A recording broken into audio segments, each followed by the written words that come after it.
Hello students, आप देख रहे हैं अनीता स्टडी पॉइंट। आज हम कक्षा 9 की पाठ्य पुस्तक क्षितिज के काव्य खंड से 9वां अध्याय कबीर की साखियाँ व सबद पढ़ेंगे। वो शुरू करने से पहले हम कबीर की जीवनी पढ़ते हैं। पहले संत कबीर की जीवनी। कबीर के जन्म और मृत्यु के बारे में अनेक किंवदंतियां प्रचलित हैं। कहा जाता है कि सन 1398 में काशी में उनका जन्म हुआ और सन 1518 के आसपास मगहर में देहांत हुआ। कबीर ने विधिवत शिक्षा नहीं पाई थी, परंतु सत्संग, पर्यटन तथा अनुभव से उन्होंने ज्ञान प्राप्त किया था। भक्तिकालीन निर्गुण संत परंपरा के प्रमुख कवि कबीर की रचनाएं मुख्यतः कबीर ग्रंथावली में संग्रहित हैं, किंतु कबीर पंथ में उनकी रचनाओं का संग्रह बीचक ही प्रमाणित माना जाता है। कुछ रचनाएं गुरु ग्रंथ साहब में भी संकलित हैं। कबीर अत्यंत उदार, निर्भय तथा सद्गृहस्थ संत थे। राम और रहीम की एकता में विश्वास रखने वाले कबीर ने ईश्वर के नाम पर चलने वाले हर तरह के पाखंड, भेदभाव और कर्मकांड का खंडन किया। उन्होंने अपने काव्य में धार्मिक और सामाजिक भेदभाव से मुक्त मनुष्य की कल्पना की। ईश्वर प्रेम, ज्ञान तथा वैराग्य, गुरु भक्ति, सत्संग और साधु महिमा के साथ आत्मबोध और जगत बोध की अभिव्यक्ति उनके काव्य में हुई है। कबीर की भाषा की सहजता ही उनकी काव्यात्मकता की शक्ति है। जन भाषा के निकट होने के कारण उनकी काव्य भाषा में दार्शनिक चिंतन को सरल ढंग से व्यक्त करने की ताकत है। तो स्टूडेंट्स, ये था कबीर का जीवन परिचय। अब हम उनकी साखियाँ पढ़ने से पहले साखियाँ क्या हैं, किसे कहते हैं, उनका क्या अर्थ है, वो समझाती हूँ।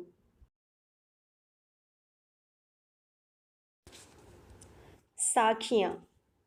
साखी शब्द साक्षी शब्द का ही तद्भव रूप है। साक्षी शब्द साक्ष्य से बना है, जिसका अर्थ होता है प्रत्यक्ष ज्ञान। यह प्रत्यक्ष ज्ञान गुरु शिष्य को प्रदान करता है। संत संप्रदाय में अनुभव ज्ञान की ही महत्ता है, शास्त्रीय ज्ञान की नहीं। अर्थात कबीरदास जो हैं वो संत संप्रदाय से हैं और वो शास्त्रीय ज्ञान को महत्व नहीं देते। शास्त्रीय ज्ञान मतलब शास्त्रों में क्या लिखा हुआ है उस ज्ञान को महत्व ना देकर अनुभव पे, जो व्यक्ति अपने जीवन में जो अनुभव प्राप्त करता है उस अनुभव के ज्ञान को ही महत्ता देते हैं। कबीर जो है वो जगह जगह भ्रमण कर प्रत्यक्ष ज्ञान प्राप्त करते थे।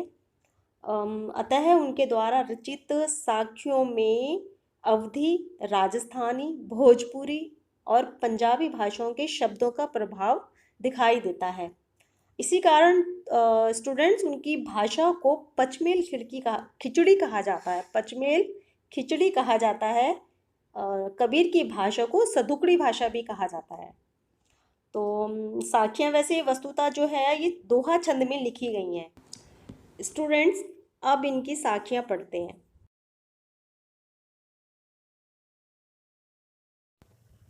मान सरोवर सुभर जल, हंसा केली कराही, मुक्ता फल मुक्ता चुगे, अब उड़ी अनत न जाही।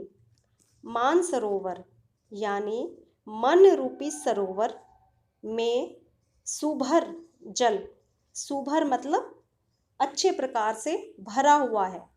हंसा केली कराही, जिसमें मानसरोवर जल, जिसमें जल अच्छे प्रकार से भरा हुआ है, उसमें हंस केली करते हैं, क्रीड़ा करते हैं। यानी खेलते हैं, उसमें तैरते हैं। मुक्ता फल मुक्ता चुगे, मुक्ता फल यानी मोती, मुक्ता हंस, उसमें हंस जो है मोतियों को चुगते हैं। और अब उड़ी अनत ना जाही, और अब कहीं उड़कर नहीं जाना चाहते हैं।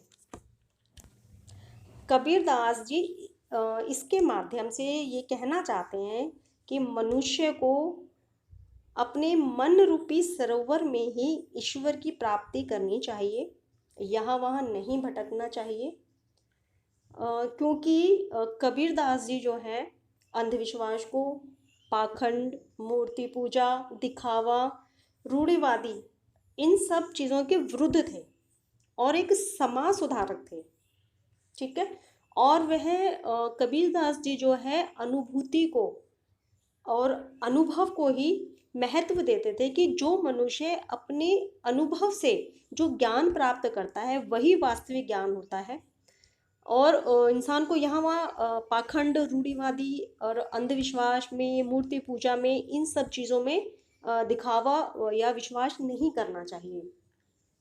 कबीरदास जी ने घट के भीतर ही, यानी मन के अंदर ही, हृदय के अंदर ही ईश्वर की प्राप्ति को ही सच्चा मार्ग माना है।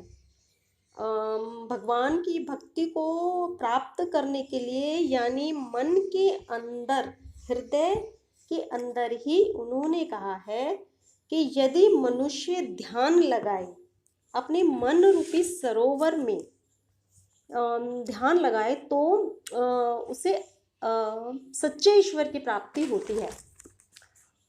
तब मनुष्य रूपी हंस कहीं नहीं जाना चाहेगा। यहाँ पर स्टूडेंट्स एक बात बताऊँ कि यहाँ पर कबीरदास जी ने मन को सरोवर और मनुष्य को हंस की उपमा दी है कि यदि मनुष्य रूपी हंस अपने घट के अंदर, मन के अंदर, हृदय के अंदर ही ईश्वर की प्राप्ति करेगा तो वो कहीं इधर उधर मंदिर, मस्जिद, गुरुद्वारे या और इधर उधर कहीं नहीं भटकेगा, अपना मन में ही ध्यान लगाएगा,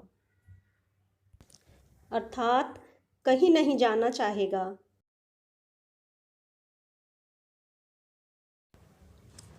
प्रेमी ढूंढत मैं फिरूं, प्रेमी मिले न कोई, प्रेमी को प्रेमी मिले, सब विष अमृत होई। इस साखी में कबीरदास जी ने प्रेम के महत्व को बताया है। उन्होंने जाति पाति भेदभाव को खत्म करके राम रहीम की एकता को महत्व दिया है और हृदय को शुद्ध और प्रेममयी करने का उपदेश दिया है। देशाचार और उपासना विधि के कारण मनुष्य में जो भेदभाव उत्पन्न हो जाता है उसे दूर करने का प्रयास उनकी वाणी जो है बराबर करती है। यानी उनकी जो वाणी है उनमें हमेशा भेदभाव, जो मनुष्य में जो भेदभाव हो जाता है उसको समाप्त करने का उपदेश मिलता है। तो इसमें कबीरदास जी ये कहना चाहते हैं कि प्रेमी ढूंढत मैं फिरूं, प्रेमी मिले ना कोई। यानी इंसान अपने व्यवहार में परिवर्तन नहीं करता, लेकिन जो है सामने वाले से उम्मीद करता है, ये चाहता है कि वो हर प्रकार का सद्भावनापूर्वक व्यवहार करे, यानी अच्छा व्यवहार करे। प्रेमी ढूंढत मैं फिरो, प्रेमी मिले ना कोई, यानी कोई भी मुझे संसार में कोई अच्छा व्यक्ति नहीं मिला, यही कहना चाहता है कबीरदास जी। इसके माध्यम से ये कहना चाहता है कि मैं संसार में ढूंढा मैंने कि कोई व्यक्ति, मुझे अच्छा व्यक्ति मिल जाए, लेकिन मुझे कोई भी अच्छा व्यक्ति नहीं मिला। क्यों? क्योंकि उसकी इच्छा क्या होती है कि सामने वाले का जो व्यक्ति है वो सद्भावनापूर्वक अच्छा व्यवहार करे और अपने व्यवहार में वो परिवर्तन नहीं करता। तो इस बात में आगे कबीरदास जी ने कहा है कि प्रेमी को प्रेमी मिले, सब विष अमृत होय। लेकिन जब व्यक्ति अपने आप में ही, अपने व्यवहार में ही परिवर्तन कर लेता है तो उसे सभी व्यक्ति अच्छे लगते हैं, उनमें कोई दोष नजर नहीं आता है और सब कुछ प्रेममय हो जाता है। और तो सब विष जो है, सब विष अमृत होय, तो जो भी मन का विष होता है, कड़वाहट होती है, वो सब अमृत में बदल जाती है। मन निर्मल और पवित्र हो जाते हैं। तो स्टूडेंट्स, हम बाकी की साखियाँ अगले भाग 2 यानी पार्ट 2 में करेंगे। मेरी इस वीडियो को लाइक करें, सब्सक्राइब करें और ज़्यादा से ज़्यादा शेयर करें। और हाँ, बेल आइकन को दबाना ना भूलें, जिससे मेरी अगली वीडियो की नोटिफिकेशन आपको तुरंत मिल जाए। Bye bye.